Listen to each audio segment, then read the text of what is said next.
खबर देश की राजधानी दिल्ली से है, जहां बीजेपी सांसद निशिकांत दुबे ने भारतीय अर्थव्यवस्था, डॉलर और रुपए के संबंध और पूर्व कांग्रेस सरकारों की आर्थिक नीतियों को लेकर कांग्रेस पर तीखा हमला बोल दिया। बीजेपी सांसद निशिकांत दुबे ने कहा कि देश में लगातार डॉलर की कीमत बढ़ने को लेकर चर्चा होती है, लेकिन यह समझना भी जरूरी है कि भारत की निर्भरता डॉलर पर क्यों बढ़ी और डॉलर और रुपए के बीच संबंध किस तरह से विकसित हुआ। उन्होंने अपने बयान में द्वितीय विश्व युद्ध के बाद की वैश्विक आर्थिक व्यवस्था का उल्लेख किया। उन्होंने कहा कि जब द्वितीय विश्व युद्ध के दौरान ब्रिटेन ने अमेरिका का साथ दिया, तब साल 1945 में ब्रिटेन वुड समझौते पर हस्ताक्षर किए गए। उनके अनुसार स्वतंत्र भारत के शुरुआती दौर में यह विषय तत्कालीन प्रधानमंत्री जवाहरलाल नेहरू के सामने आया और साल 1949 में भारत ने भी समझौते पर हस्ताक्षर कर दिए। निशिकांत दुबे ने कहा कि साल 1962 में अमेरिका ने ब्रिटेन वुड्स व्यवस्था के तहत यह निर्णय लिया कि डॉलर छापने के लिए सोने के बदले की अनिवार्यता को समाप्त कर दिया जाएगा। उन्होंने दावा किया कि इसके बाद अमेरिका अपनी आवश्यकता के अनुसार डॉलर छाप सकता था। बीजेपी सांसद ने आगे कहा कि तत्कालीन प्रधानमंत्री इंदिरा गांधी ने 6 जून 1966 को भारतीय रुपए का अवमूल्यन किया था। उन्होंने यह भी कहा कि 1971 तक ब्रिटेन वुड्स व्यवस्था समाप्त हो गई थी, लेकिन उनके अनुसार इंदिरा गांधी इसे आगे बढ़ाती रही।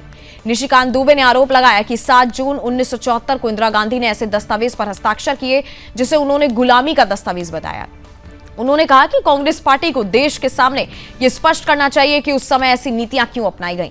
अपने बयान में निशिकांत दुबे ने कांग्रेस से जवाब मांगते हुए कहा कि पार्टी को बताना चाहिए कि उसने देश को इस विषय पर क्या जानकारी दी और उस समय लिए गए निर्णयों का आधार क्या था।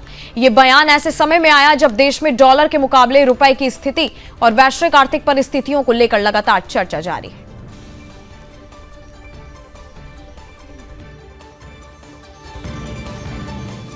फाइनली डॉलर पर हमारी निर्भरता क्यों आई, डॉलर और रुपये का क्या संबंध। तो जब द्वितीय विश्व युद्ध में ब्रिटेन ने जो है अमेरिका का साथ लिया, तो 1945 में उसने एक एग्रीमेंट साइन किया जिसे ब्रेटन वुड्स एग्रीमेंट कहते हैं।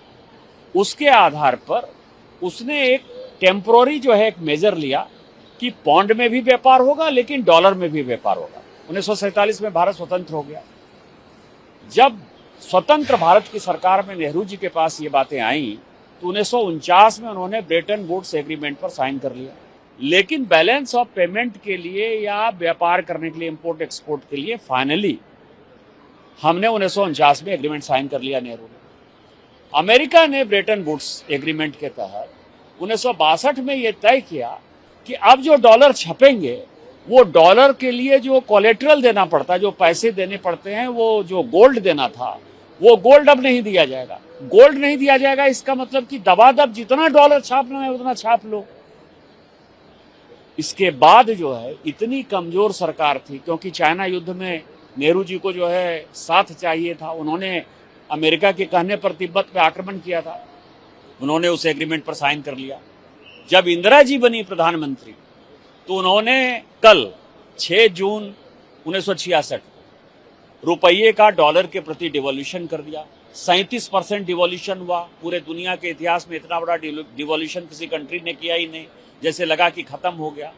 1971 आते आते ब्रेटन वुड्स खत्म हो गया, क्योंकि पूरी दुनिया को लगा कि तुम्हारा रुपया कैसे छप रहा है, डॉलर, उसका जब कोई अता पता ही नहीं है तो हम तुम्हारा एग्रीमेंट कैसे मानेंगे। तो ब्रेटन वुड्स 1971 आते आते खत्म हो गया, लेकिन इंदिरा जी उसको कंटिन्यू करती रही। और आज 7 जून 1974 को उन्होंने, क्योंकि गेहूं भी चाहिए था तो अमेरिका से चाहिए था, कर्जा भी चाहिए था तो अमेरिका से चाहिए था,